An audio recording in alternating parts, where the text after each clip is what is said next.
Arvind. Hello. ಇದೇನು ಇದು ವಿಶೇಷವಾಗಿ ನಮ್ದು ಕಾಲೇಜ್ ದಾರಿ ಹಿಡಿದು ಹೋಗ್ತಾ ಇದ್ರಲ್ಲ, ಏನು ಇದೆ ಅಪರೂಪ?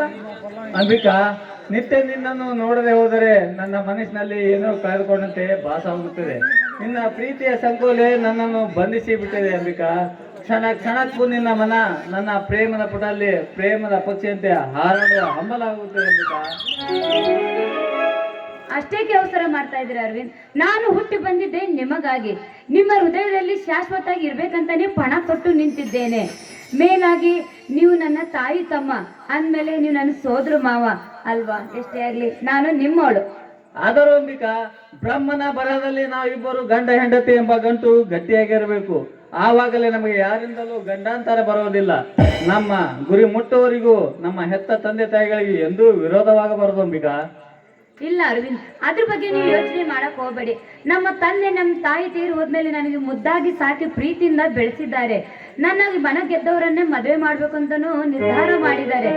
ನಿಮ್ಮನ್ನು ಅವ್ರು ಒಪ್ಪುತ್ತಾರೆ ಅಂತ ಆ ನಂಬಿಕೆ ನನ್ನಲ್ಲಿದೆ ಅರವಿಂದ್. ಒಂದು ವೇಳೆ ಒಪ್ಪಿಕೊಳ್ಳದಿದ್ದರೆ ಅಂಬಿಕಾ, ಒಂದು ವೇಳೆ ಒಪ್ಪಿಕೊಳ್ಳದಿದ್ದರೆ? ಅರವಿಂದ್, ಯಾಕೆ ನಾವು ಕೆಟ್ಟದನ್ನೇ ಯೋಚನೆ ಮಾಡ್ಬೇಕು?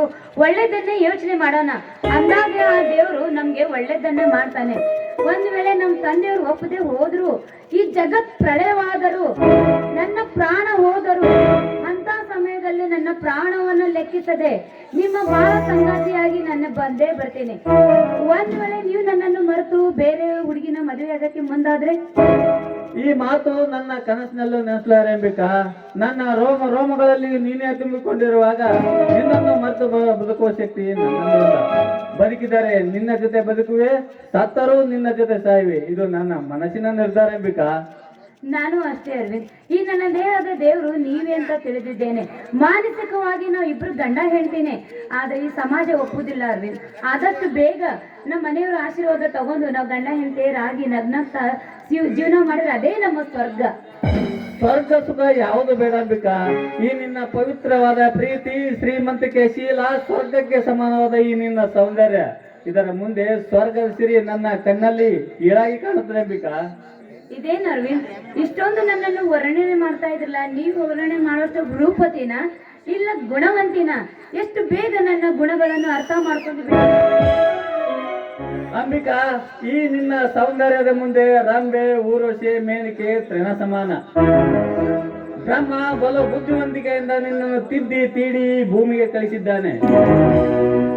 ಬಂಗಾರದ ತಟ್ಟೆ ಹಿಡಿದು ಈ ಊರೂರು ತಿರುಗಿದವರು ನಿನ್ನಂತ ಗುಣವತಿ ಸಿಗೋದಿಲ್ಲ ಅಂಬಿಕಾ. ನಿನ್ನ ಅಪ್ಪಟ ಚಿನ್ನ ಅಂಬಿಕಾ. ಚಿನ್ನ ಎಂದಾದರೂ ತನ್ನ ಬೆಲೆ ಕಳೆದುಕೊಂಡಿತ್ತೆ. ಅದು ವಾಸಿಸುವ ಮನೆ ಅರಮನೆಯಾದರೇನು, ಗುಡಿಸಲಾದರೇನು, ಅದರ ಬೆಲೆ ಎಂದೂ ಕಡಿಮೆ ಆಗುವುದಿಲ್ಲ ಅಂಬಿಕಾ. ಅಂತ ಚಿನ್ನದ ಗಿಣಿಯನ್ನು ನನ್ನ ಹೃದಯದಲ್ಲಿ ಮುಚ್ಚಿಕೊಂಡಿರುವೆ. ಅದನ್ನ ಯಾರಾದ್ರೂ ಕದ್ದಾರು ಜೋಕೆ. ಕದಿಯಲೋದೇನು ಹೊರಗಿನ ವಸ್ತು ಅಂಬಿಕಾ. ಅದನ್ನು ನನ್ನ ಹೃದಯದಲ್ಲಿ ಗಟ್ಟಿಯಾಗಿ ಮುಚ್ಚಿಕೊಂಡಿರುವೆ. ಪ್ರತಿಬಿಂಬ ಮಾತ್ರ ಹೊರಗಡೆ ಇದೆ. ಅದನ್ನು ಕದಿಯಲು ಯಾರಿಂದಲೂ ಸಾಧ್ಯವಿಲ್ಲ ಅಂಬಿಕಾ. ಹೌದು, ನೀವ್ ಹೇಳೋದನ್ನೇ ನಿಜ. ಆದ್ರೆ ನಮ್ಮ ಪ್ರೀತಿ ವಿಷಯ ಇವತ್ತೇನೆ ನಮ್ಮ ತಂದೆಯವ್ರಿಗೆ ಪತ್ರ ಬರೆದು ನಾಳೆನೆ ತಿಳಿಸುತ್ತೇನೆ. ಆದ್ರೆ ಅರವಿಂದ್, ನಮ್ಮಪ್ಪ ಏನಾದ್ರೂ ವರದಕ್ಷಿಣೆ ಎಷ್ಟು ಅಂತ ಕೇಳಿದ್ರೆ ಏನಂತ ಹೇಳ್ಬೇಕು ಅರವಿಂದ್? ನೋಡು ಅಂಬಿಕಾ, ವರದಕ್ಷಿಣೆ ಎಷ್ಟು ಅಂತ ಕೇಳಿದ್ರೆ ನಿನ್ನ ತೂಕದಷ್ಟು ಚಿನ್ನ ಕೊಡು ಅಂತ ಹೇಳೋ ಅಂಬಿಕಾ. ಅಷ್ಟೊಂದು ವರದಕ್ಷಿಣೆ ಎಲ್ಲಿಂದ ತರಬೇಕು? ನಾವು ಮೇಲಾಗಿ ಬಡ್ರು. ನೀನು ನಮ್ಮ ಮನೆಗೆ ಬಂದರೆ ಮುಗಿದೋಯ್ತು, ಚಿನ್ನ ಬಂದಂತೆ ಸರಿ ಅಂಬಿಕಾ. ನನಗೆ ಬೇಕಾಗಿರೋದು ಇದೇ ಚಿನ್ನ ಅಂಬಿಕಾ. ಅಯ್ಯಯ್ಯೋ, ನೀವ್ ಜಾಸ್ತಿ ಸುತ್ತಿ ಬಳಸಿ ಕವಿಗಳ ತರ ಮಾತಾಡ್ತಾ ಇದ್ದೀರಾ. ನನ್ ಜಾಸ್ತಿ ಹೋದ್ರೆ ಇಲ್ಲಿ ನಿಮ್ ಎದುರುಗಡೆ ನಿಂತ್ಕೊಂಡ್ರೆ ಇನ್ನೊಂದು ಹೊಸ ಕವಿತೆನೆ ಕಟ್ಬಿಡ್ತೀರಾ ನೀವು ನನ್ ಮೇಲೆ. ಕಟ್ಟಬಹುದೇನು? ಈಗಾಗಲೇ ಕವನ ಕಟ್ಟೆಯಾಗಿದೆ. ಅದನ್ನು ಹಾಡುವ ಶ್ರೀಕಂಠ ಬೇಕಾಗಿದೆ. ಆ ಕಂಠ ನೀನ್ ಹಾಕಕ್ ಹೋಗಿಲೆ.